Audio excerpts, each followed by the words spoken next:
We just set the record in the Golden 100, $1.3 million for a Boba Fett rocket firing toy. $1.3 million. We had never sold the Boba Fett before that.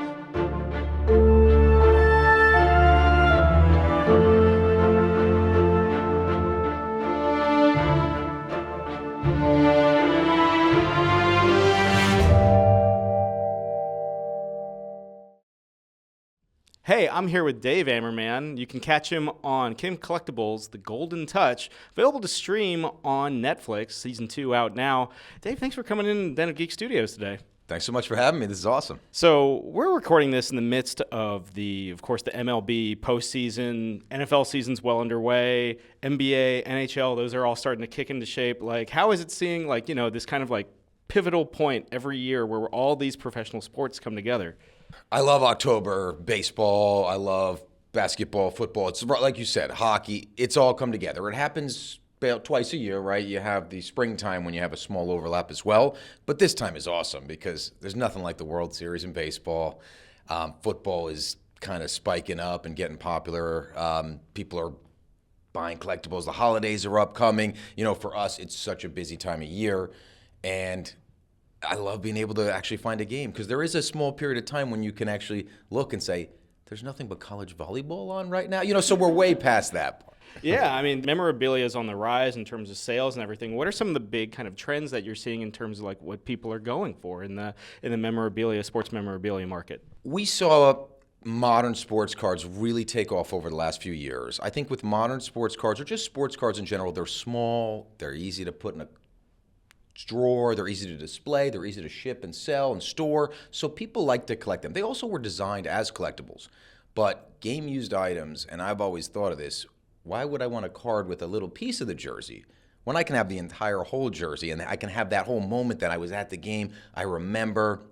So game-used collectibles are really getting the appreciation they should. They're on the rise.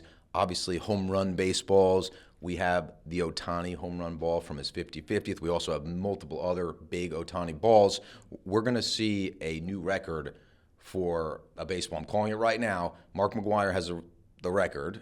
$3 million was the sale of his home run in 1998, and we are already over $2 million with the Ohtani ball from his 50th home run from this season, and I feel like it's going to break that record. That's a 26-year-old record, and as a result, people are going to be fighting over home run balls in the stadium. Well, you've been at this for over 20 years. What are some of just as a fan and as a professional, what are some of the historical items that you've seen where you just kind of have to pinch yourself and be like, oh my God, I can't believe I'm looking at this and assessing this right now?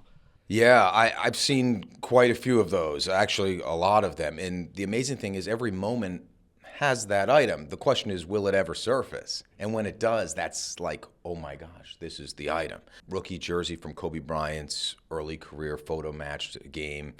NBA Finals jerseys from Jordan, from LeBron. And you remember watching those games and you're like, oh, this is the jersey or this is the shoes.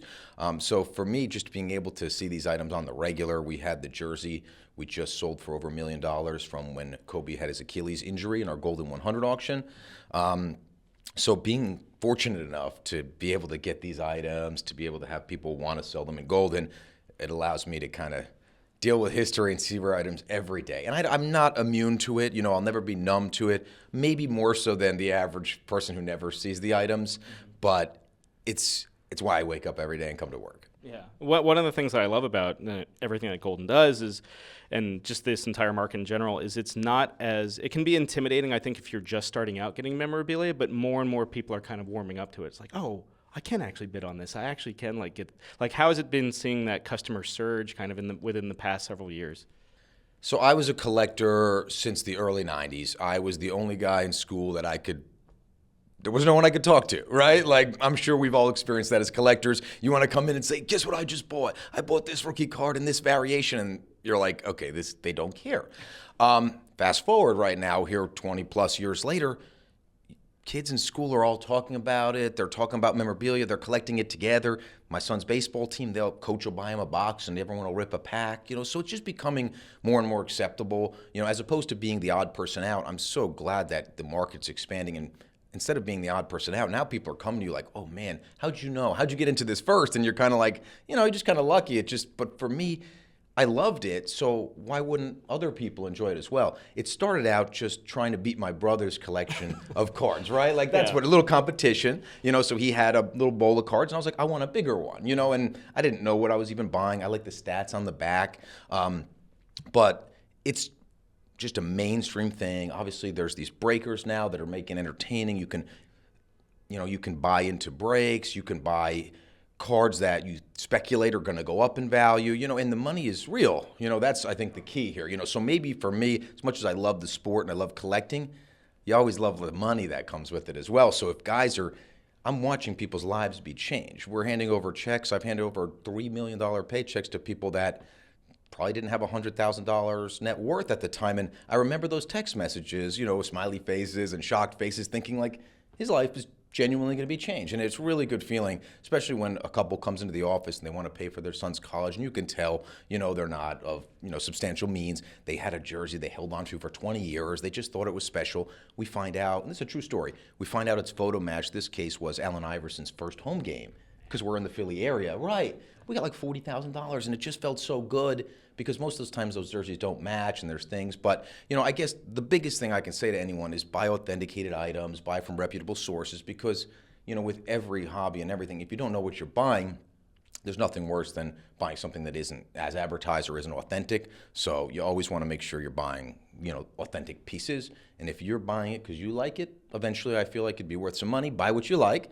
And maybe at the end, you'll have a nice little nest egg. What was you had mentioned the trading cards. Like, was there like a specific Topps card where you just had the biggest dibs, where it was just like, yo, I've got this guy's rookie card? I don't think I was necessarily chasing any one rookie card because we didn't really know what we were chasing back then. I think it was just the fact that we could go to the drugstore with our parents and our brothers, and it was kind of, they had to do shopping, and we were there for the cards, and we would get 5-packs for $1, and it's just opening as many cards as you can. It was actually a 1991 Fleer pack at the time, baseball. There's no good rookies in there. I think there's a card with Griffey and his father and like a Bonds card like that. Maybe some of those in PSA 10 are actually worth like a couple $100. But at the time, it was trying to find the black cartoon insert cards. There's Mark McGwire, Mike Greenwald, Darryl Strawberry's in there. It's a fun set for anyone who knows it. Not incredibly valuable, but just something different. You felt like you were getting a hit. And nowadays, if I could fast forward in time, right, and I'm going to pull a one-of-one card that is going to come to Golden and sell for $100,000, like, I wish I had that opportunity. We didn't have that then, but it was more to collect just to do it. And for me, it was just, all part of the big picture to end up, where I am now as head of consignment at Golden, and I'm still getting to live that childhood dream every day, so it's pretty awesome. There are 2 seasons of King of Collectibles, The Golden Touch, out on Netflix now. What is Golden like? Like, how is it now that you've been catapulted in front of like global audiences through this streaming show? Like, how has it been seeing people coming up to get stuff appraised, to sell stuff, to buy stuff? Like, how has it been since the show has debuted? It's changed a lot. I came from a pretty big company to join Golden in 2019, and Ken was always a perfectionist, and Golden was doing some great things. They had some of the best memorabilia, beautiful print catalog, couple auctions a year. Nobody had heard of it. When I said I'm coming to Golden, they're like, okay, I guess, you have to be into sports and collectibles to know that. So we just did our thing, tried to get the best memorabilia, build the best catalogs. As soon as I got over there, we started putting together a reality show, and who would have thought Ken would have been the perfect guy, to be on there, and he loves it. So we just did it because we thought it'd be fun. Fortunately, now international travel, I can go to shows, with Instagram and social media. We're getting approached all over the place. Obviously, here at Comic-Con, we filmed an episode last year, so anyone that went to the show might have even been in the background or if they watched it. So I'm looking forward to being in the Comic-Con, just being at these shows and just meeting with fans, saying hello. But I think the recognition, it goes a long way. It changes our day-to-day. People are certainly just more respectful. They're more familiar. If somebody emails in and has a question and I reply, they're like, oh, Dave, I remember you, love the show. And it immediately just kind of, gets you that introduction and kind of takes you to the next step. So, and they already know kind of what we do, so I don't have to explain it as much, so it makes things more enjoyable. I love when people come to our office and they want to take some pictures and video of the place just to meet us. People have come across the world just to drop off a couple $1,000 item because they want the experience now of going to Golden, seeing the studio. We show them around. And, it's an experience. It's a destination now for collectors. Stop down in Philly, go to Golden, maybe catch a ball game, 76ers game. And, it's just, we love coming to work. It's a lot of work filming a show and doing what we do. And, of course, with the show, opens up broader audiences. With the eBay acquisition, again, broader audiences. So as head of consignments, I deal with almost every single item that comes to us. And it's just been a lot, but we're grateful for it. We're doing more auctions. Right now we have 7 auctions live at one time. When I first joined Golden, we did 3 auctions that year. So we have 7 live right now. So you can kind of see how we move forward. But again, we have the support. Everybody works together as one unit there. There's plenty of guys that don't get the recognition behind the scenes that aren't on the show that do tons for us. So, we all play a role into what Golden has become. And, we're proud to wear the Golden now. Now, when I wore this shirt to the gym and I'm working out and some guy comes up and he's like, I've seen you here for the last couple of weeks. Thank you for wearing that shirt. Now I know where you're from. Like, now I remember you from the Netflix show. So, it's just great to have that familiarity. Yeah. Just, in terms of looking at the New York crowd, you do shows all over the world and events all over the world. What is unique about the New York Comic-Con vibe? You come to have fun. You don't necessarily come just because you want to buy something. You're coming for the experience. And, for us to be set up here, to have items on display, we've got this pure silver Batman cowl mask that was created for a charity auction we're running on Golden to benefit Save the Children. And that's going to be on display right in the front of our booth. We have some of our toys on display, so people are going to be able to come up. We just set the record in the Golden 100, $1.3 million for a Boba Fett rocket firing toy, $1.3 million. We had never sold the Boba Fett before that. It just shows what good marketing can do as well. And actually, that was on the Netflix series. So we're going to have some other pristine. We have a Darth Vader highest graded on display at the booth. We actually have Arnold Schwarzenegger's jacket from True Lies. Some movie props. We do comics, movie props, Pokemon cards. So you're just going to get immersed in that pop culture environment, and Golden is building that pop culture brand. And, I'm here just, again, we're going to have some fun. We're going to make some money. We're going to get consignment. I want to meet some people, and just kind of really enjoy the moment. It's an awesome time. It's New York City. It's one of the greatest cities in the world. You're right down here. So even after the show, there's so much going on. It's just an amazing event. Yeah, let's talk about some of the other stuff in talking about Golden and the things that you all have got going on. I mean, you've got quite a bit currently on auction and stuff coming up. Yeah, like I was saying, we have 7 auctions live right now. So always an item or a product or an auction going on the site. So we always make sure if you come to Golden, you're going to find something you like. There's going to be plenty of selection. Some big items we have coming up. The Golden 100 is opening October 25th, and that's going to have the highest graded Darth Vader 1978 action figure in a AFA 95. So 95 is the highest graded one. We expect that to do some big numbers. We actually have a staircase from the Eiffel Tower. Yeah, I mean, it doesn't have to be sports or anything special. We have Pablo Escobar's will. Some incredible non-sports pieces. We actually have Steve Jobs' first job application encapsulated by PSA. Steve Jobs' autographs have gone for hundreds of thousands. What would his first job application for? That's what he's known for. So those are going to be in the Golden 100. And we have a charity event right now to benefit Save the Children.